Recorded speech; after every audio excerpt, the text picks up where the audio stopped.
ایسی کہانی جس میں بیٹی نے چڑیل کا روپ دھار لیا اور یہ چڑیل ایک باپ کو قتل کر گئی۔ اسی کہانی کے بارے میں جانیے۔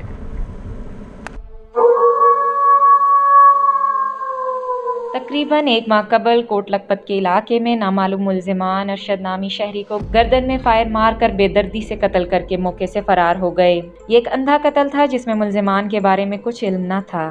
S S P investigation Lahore Zeeshan Asghar نے اندھے قتل کی سنگین واردات کا نوٹس لیتے ہوئے S P model town investigation Asad Muzaffar کی سربراہی میں انچارج انویسٹیگیشن کوٹ لکھپت عمر دراز اور دیگر اہلکاروں پر مشتمل پولیس ٹیم تشکیل دی، جس نے مختلف معلومات سمیت جدید ٹیکنالوجی کی مدد سے شہری ارشد کے اندھے قتل کی واردات میں ملوث 4 ملزمان جن میں مقتول کی سگی بیٹی سائرہ، بیوی ساجدہ عرف گوگو، معظم علی اور عرفان شامل ہیں، کو گرفتار کر لیا۔